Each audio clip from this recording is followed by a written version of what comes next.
Elle a été donnée en mariage comme celle qui libère un fardeau. À l'hôtel, personne ne célébrait, seul le silence régnait. Et quand sa belle-mère la battait au milieu de la rue, son mari regardait simplement. Mais 2 ans plus tard, c'est elle qui les a fait s'agenouiller devant tout le village. Vous êtes-vous déjà demandé comment un simple mariage peut être le début de la captivité?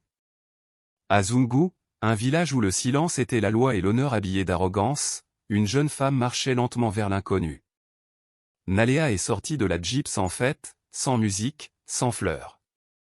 Juste de la poussière dans l'air et des regards lourds qui en disaient plus que n'importe quelle bénédiction. Elle tenait l'ourlet de sa jupe comme si elle tenait le dernier morceau d'elle-même. Ses pieds hésitaient à toucher le sol, comme si la terre elle-même savait que cet endroit n'était pas sa maison. À côté d'elle, Tando, l'homme qu'elle venait d'épouser, gardait le visage dur, les bras croisés et son cœur semblait fait de pierre froide. Aucune affection, aucun sourire, aucun mot de réconfort. C'est tout ce que réalisa Nalea en franchissant les portes de la famille Banfu, qui se fermèrent derrière elle comme les portes d'une prison. La maison était immense, décorée de statues d'ancêtres, de boiseries sculptées et de tapisseries anciennes. Mais entre ces murs, il n'y avait pas de chaleur. Seul le poids des traditions trop anciennes pour entendre les cris silencieux d'une femme. Kizora, la matriarche de la famille, attendait comme un juge devant un accusé. Ses yeux l'examinaient comme s'ils évaluaient une marchandise défectueuse. « Pas de dot, pas d'enfant, pas de nom », dit-elle sans détourner le regard. « Mais qu'est-ce que tu apportes dans cette maison ?» Son dos, immobile, ne répondit pas. Il ne l'a pas défendue.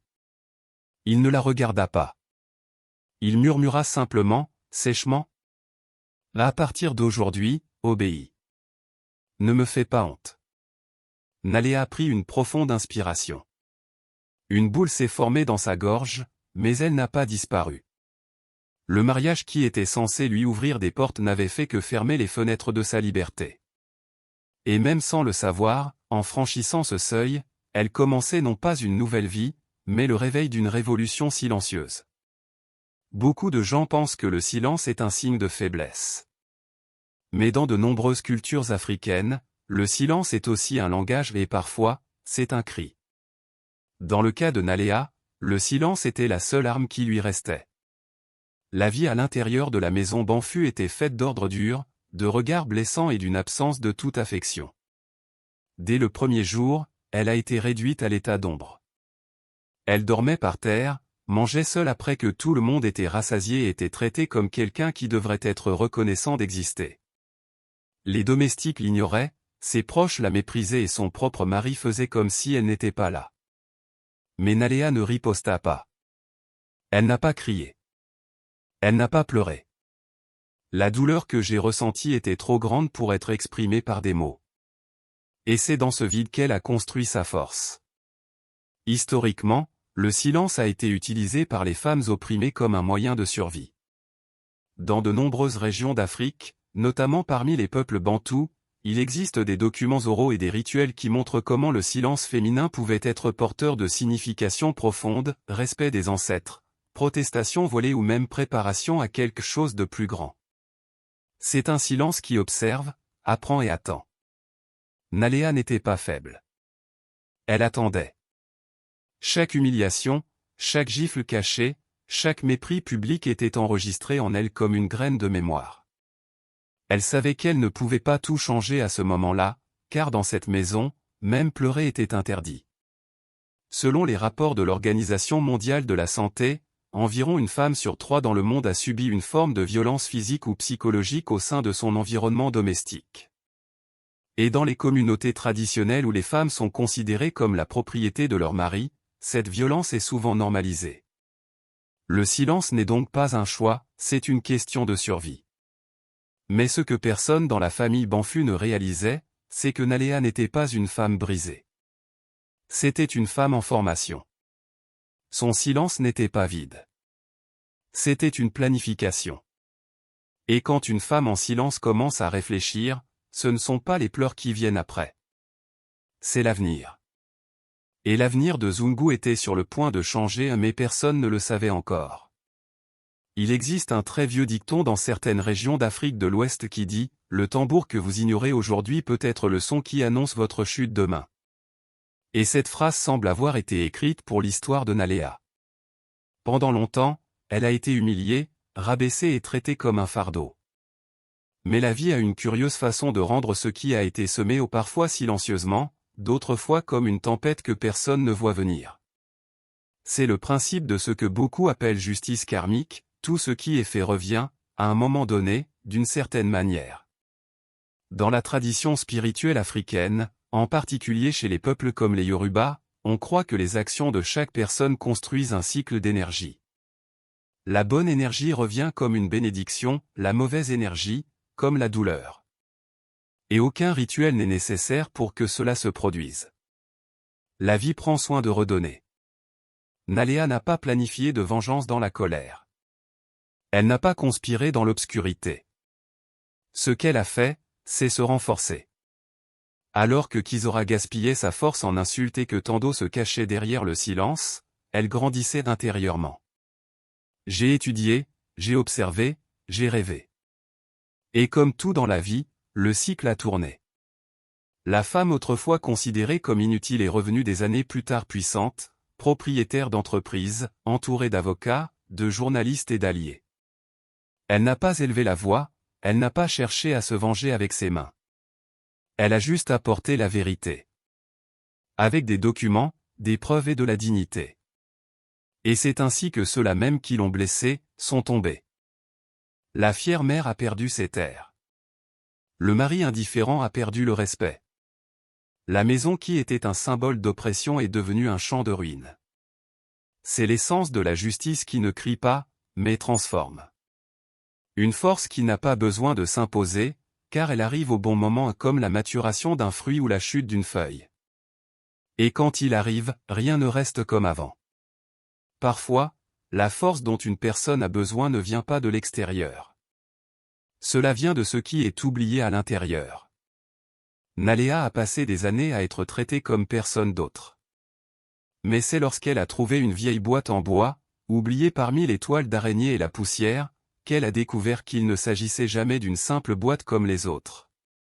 Parmi les feuilles jaunies et l'odeur du temps, Naléa a retrouvé le journal de son père. Un homme nommé Jalor, que tout le monde croyait avoir été effacé de l'histoire.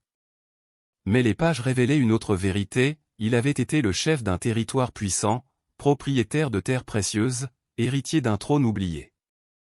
Ce livre n'a pas seulement rappelé des souvenirs. Il a apporté des preuves. Cartes, archives, documents, tout ce qui reliait le passé au présent. À la dernière page, une lettre écrite avec émotion, « Ma fille, si jamais tu lis ceci, sache que tu portes en toi bien plus que la douleur. Tu es la lumière de notre lignée. Honore-la. » Ce moment a été un tournant. Pour la première fois, Naléa comprit que la douleur qu'elle portait n'était pas une faiblesse. Cela faisait partie d'une histoire plus vaste. Elle n'était pas une femme seule. C'était la continuation d'un héritage. Dans de nombreuses cultures africaines, l'ascendance il ne s'agit pas seulement d'un souvenir des morts. C'est une présence vivante. C'est un guide. Les ancêtres sont des guides invisibles qui soutiennent les pas des vivants. Et quand une femme découvre qu'elle porte ce genre d'héritage, elle ne marche plus comme une servante. Elle marche comme un gardien. Le bracelet en cuivre offert par un vieil homme mystérieux, jusqu'alors un simple objet étrange, a désormais pris une nouvelle signification. C'était un symbole de lignée. Un pont entre ce qui était et ce qui devait encore être. Avec cette nouvelle compréhension, Naléa ne cherchait plus l'approbation. Elle n'avait rien à prouver à personne. Ce qui la motive désormais, c'est le devoir envers son histoire, envers sa mémoire, envers les générations à venir. Le sang dans ses veines n'était pas ordinaire. C'était une semence royale. Et les graines comme celle-là ne sont pas nées pour obéir. Ils sont nés pour fleurir. Il y a une sorte de force qui n'apparaît pas dans les discours. Elle ne demande ni scène, ni applaudissements. C'est une force qui naît dans le silence, grandit dans la douleur et s'épanouit dans la patience. Naléa n'a tenu tête à personne. Elle a simplement refusé de tomber. Après tout ce qu'elle avait souffert, il aurait été facile de devenir amère. Ou planifier une vengeance. Mais elle a choisi un autre chemin. Un chemin plus long, plus solitaire, mais infiniment plus puissant, celui de la reconstruction. Elle a laissé derrière elle la maison où elle avait été humiliée, est partie sans prévenir, sans bruit, et a disparu dans l'obscurité comme si elle cherchait de l'air pour respirer à nouveau. Depuis 2 ans, le nom de Naléa a disparu des conversations. Mais elle n'avait pas disparu, elle se préparait. Il a étudié la finance, compris le monde des affaires et appris à diriger. Elle s'est reconstruite avec discipline et détermination. Elle a noué des alliances, bâti une entreprise et est devenue maîtresse de son propre destin. Pendant ce temps, Kizora et Tando continuaient de vivre comme si rien n'avait changé. Ils riaient fort, ils organisaient des fêtes, ils faisaient comme si la douleur qu'ils causaient n'avait jamais existé. Mais l'absence de Naléa était comme une ombre qui planait sur eux, invisible, mais constante. Et puis, l'inattendu s'est produit, la femme que tout le monde pensait faible est revenue avec le monde entre ses mains. Elle n'avait pas besoin d'élever la voix pour être entendue. Il a simplement présenté des documents, des preuves et des vérités qui ont détruit, un par un, les piliers de la fierté de la famille Banfu. Ce type de pouvoir, celui qui vient après la douleur, est le plus dangereux. Parce qu'il est ferme, calme et inébranlable. Lorsqu'une femme silencieuse choisit de ne pas crier, mais de construire, elle crée une force que personne ne peut arrêter. Et c'est ce que Naléa a fait. Elle n'a pas rendu les coups. Elle a restauré la dignité. La sienne. Et ce faisant, elle a enseigné à tout un village que le silence d'une femme n'est pas une faiblesse. C'est un champ fertile. Et quand ce champ fleurit, même ceux qui ne l'ont jamais entendu, apprennent à écouter. La chose la plus curieuse à propos de la vraie justice est qu'elle arrive rarement avec des cris.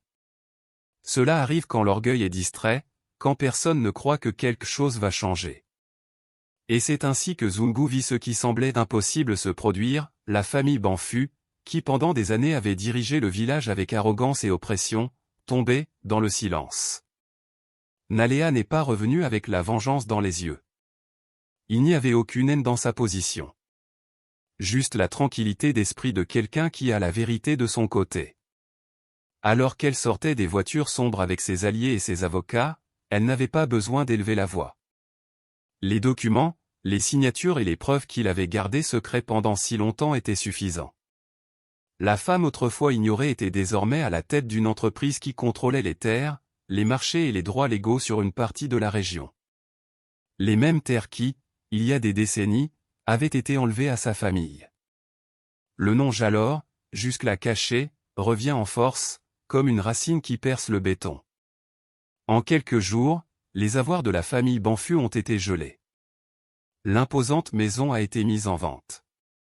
Kizora, qui auparavant inspirait la peur avec ses yeux, marchait désormais courbé, sans la force de soutenir son propre nom. Tando, à son tour, perdit tout, sa position, son respect et même la fausse épouse qu'il avait choisie après Naléa. Mais le plus marquant n'a pas été leur chute. C'est la façon dont Naléa a réagi, elle n'a pas célébré, elle n'a pas pointé du doigt, elle n'a pas dit « je te l'avais bien dit ». Elle a juste regardé. Parce que sa vengeance n'était pas une vengeance, c'était de la justice. Et la justice, pour ceux qui ont souffert en silence, n'a pas besoin d'être bruyante. Un des derniers jours, elle les croisa sur la place. Kizora tendit la main et demanda un morceau de pain. Tando baissa la tête. Mais Naléa ne répondit pas. Au lieu de cela, il offrit la nourriture à un vieux mendiant qui passait par là et continua son chemin. Sans regarder en arrière. Là, Zungu comprit, quiconque marche sur une femme aujourd'hui devra peut-être s'incliner devant elle demain. Et quand ce jour arrive, même le silence est trop fort. Au final, ce n'est pas la vengeance qui a changé le destin de Naléa. C'était le choix de ne pas se perdre dans la douleur. C'était la décision de ne pas répondre avec le même venin, mais de transformer la blessure elle-même en force. Elle n'avait pas besoin de rendre les gifles. Elle lui a rendu son existence, et cela lui a suffi. La chute de la famille Banfu ne s'est pas produite avec des feux d'artifice ou une vengeance théâtrale. Cela s'est produit comme les grands mythes tombent, lentement, sous le poids de la vérité. Et au centre de tout cela, il y avait elle, la femme qui mangeait autrefois seule derrière la cuisine et qui nourrissait désormais le monde avec son histoire. La chose la plus impressionnante? Elle n'a jamais eu besoin de crier. Parce que parfois le silence est le son le plus fort que quelqu'un puisse laisser résonner. Cette histoire est un rappel inconfortable mais nécessaire. Dans de nombreuses régions du monde, même aujourd'hui, des milliers de femmes vivent dans des situations similaires, réduites au silence dans leur propre foyer, considérées comme des servantes, ignorées par ceux qui devraient les protéger.